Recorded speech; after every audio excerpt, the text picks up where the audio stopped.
สบายดีจ้ะพี่น้องสบายดีปีใหม่สงกรานต์ของเรานะคะสงกรานต์นะคะ เราก็มาเล่นน้สบายดีจ้ะำเล่นน้ำล้างถ้วยเมียนเฮือนเมียนซาดอึกถึกพี่น้องเอ้ยมื้อนี้ล้างถ้วยเอาถ้วยเอาบ่วงมาล้างใหม่เบิดเดี๋ยวลงหดพระเดี๋ยวก็หัวลงยืดเลยลงมือใหม่พุ่นแหล้วเพื่อพระเจ้าขึ้นปูหดแล้วได้ปูขาดเอาลงเลยเด้อยู่เฮือนแต่ว่าถาดยายก็ส่งแล้วเลย ไปรอบ9 วัดบ่อื่นน่ะไล่ฮอดไซส์ปีกายฮอดวัดพุทธันตั้งมาให้นั่งแม่ก็จืดได้บ่ฮอดวัดพุทธันนั้นไล่จากตั้งมันอยู่หันไปเด้อทางไปเด้อเอาลงไล่แต่ไซส์ปีกายปีกายไปฮอดวัดนครโนนทางไปเด้อฮอดไปฮอดบ้านสะบอกไปฮอดบ้านน่ะไปบ้านนับพายบ้านด้าน2 วัดบ้านเฮาตอนไล่แต่บ้านไล่ลงพี่บ่ปีนี้ไล่ลงใต้บ่บ่ได้ไปซ้ายใต้จักทางมันโตบ่ได้ไปใต้จักเทื่อขี้ขาดใช่ป่ะเอาวัดอันนี้ขี้ขาดน้ำแดดไปใช้ เอา กั วั บ ด บ่ ธรร ไป มะ ปี เที่ยว นี้ ปี นะ เอาบ่ไปเด้อเฮาฮ้อนแดดอ้อนแดดค่ะหนูไม่ไปไหนวันนี้ปีนี้ จ้องเลยเนาะอยู่บ้านนอนชิวๆสิได้ไปไสสิไปงานร้องเพลงอยู่มื้ออื่นน่ะ เดี๋ยวไปสิได้ เพื่อมา มื้ออื่นก็ไปร้องเพลงตอนเย็น บ้าบุแรงนี่มื้ออื่นเนาะ โอ้ย บ่บ่ฮื้อหรือบ่ เฮงเว้าเฮงนะ หรือบ่น่ะมื้อฮื้อผมวันที่16โอ้ย15เอ้าคนนี่ฮับงาน บ่ไปสงขลามื้อมาแต่ไทยที่เจ้ามาเฮาไปร้อยบ่ายเอา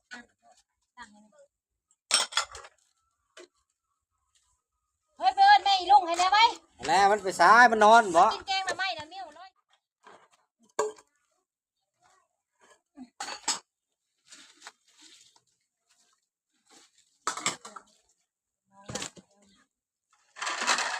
มาเล่นกับเห็ดกินดิล้างถ้วยเอาล้างพุ่น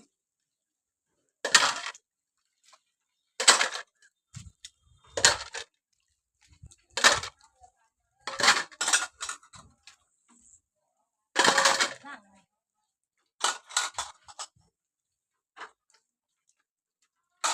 มาล้างถ้วยดิเทพไทยเอ้ยเทพมาเงี้ยล้างถ้วยไว้ไว้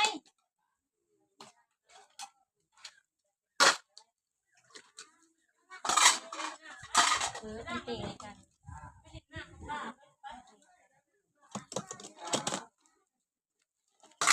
โอ้ยผ่านกล่องแม่ไล่นี่มาใส่นี่ไล่ก่อนมันยังมันน้อยโพดอะไรนะ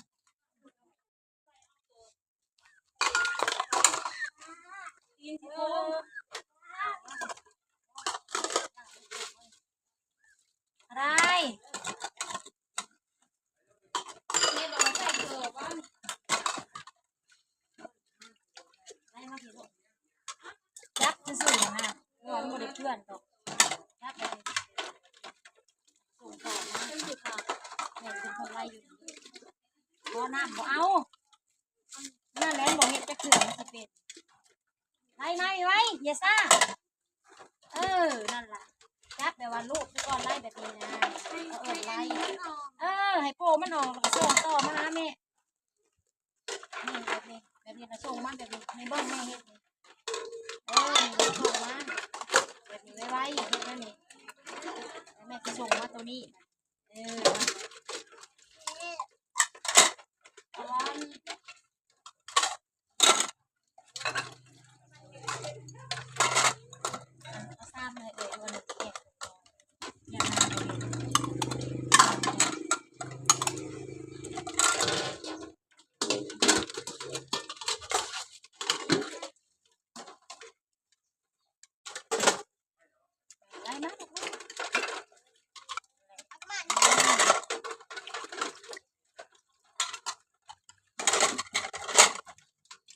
ต้องในล่างไม่เนี่ยไม่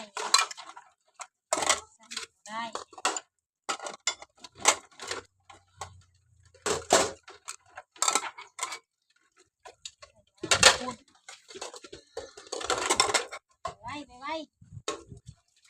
ก่อนยับแล้วบาท1 2 บาทเอามาโลดเอาไปล้างน้ำแล้วที่แต่การเป็นโหให้กว่าสิแล่นลินเลาะลินไปโทรศัพท์มาไว้เฮียนเฮ็ดเป็นบ่าวก็สิโกสิคนแม่ก็จะได้เมีย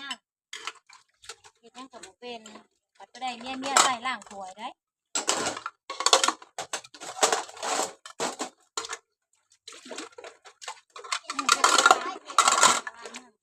ไอ้มา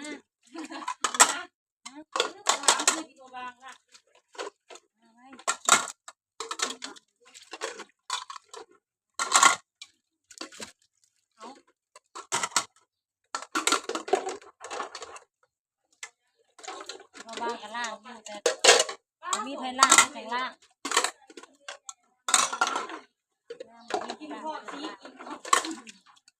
ลงที่ค่ะลูกยิ้มว่าเขาเกี่ยวทุกคนรู้เสือตัวพวกมันกินไปตลอดเสือของเสือเท้ามาใส่กันแล้วแหล่ปี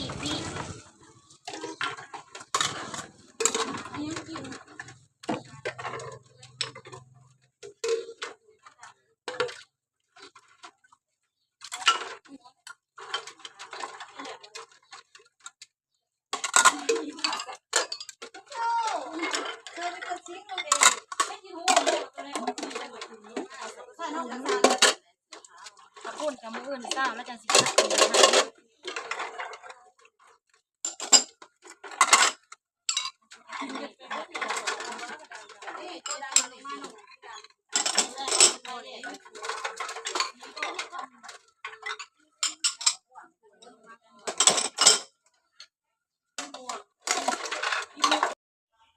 หลังจากที่ล้างถ้วยแล้วก็มาแกงหน่อไม้กินเด้อพี่น้องเอ้ยบัดนี้อาหารเฮาก็ดีสิเป็นซุ่มแซวกับสิเป็นแกงหน่อไม้นี่ล่ะแกงสู่น้องดาวกินนี่น้องแทนมันแม่นแกงหน่อไม้หรือแกงเห็ดเค็มเด้อเห็ดเค็มทงน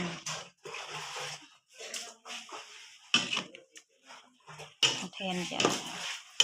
อันเบิดในตลาดบ้านด่านก็มีทงเดียวเท่านี้แหละดาวซื้ออยู่บ้านด่านบ่มีพี่ช่างไปเช้านี่ใครแล้วยังทันเนื้อชาวแทนยักษ์ถ้าบ่มีน้ำไม้เนาะมาวะย่างไปย่างมาประเทศน้ำไม้นี่เนี่ยทง1ว่ะเอาเลยก็เลยบ่ได้สั่ง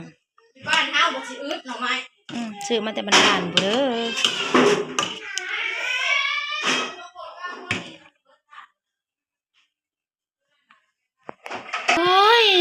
ซื้ออันนั้นพอซื้อผักหนอกสั่นน่ะแซ่บมีแต่น้ำแล้วลูกแล้วเอา2 ถ้วยนะจังบ่ตีกันไม่อีกถ้วยหนึ่งถ้วยกาถ้วยหม้อหนึ่งพ่อบัดนี้มาเป็นเค้กมาเงาลงมาไอ้พ่อแล้วแม่ตั้งมาคู่มันน่ะว้าวไปแกงหน่อไม้ก็ว่าตำบักหุ่งบาทนี่ตักถ้วยละครึ่งกินนี่ดอกจำจิกินสินใครกับบ่ยอมกินเดี๋ยวพอก่อน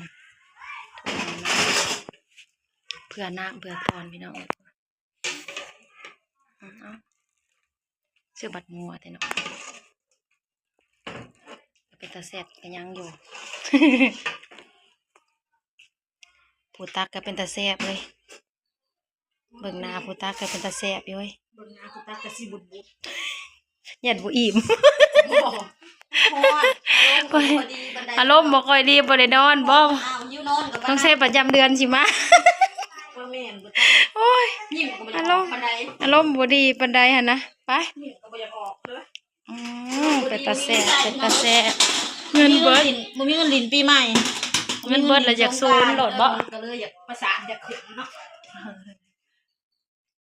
ไปพี่น้อง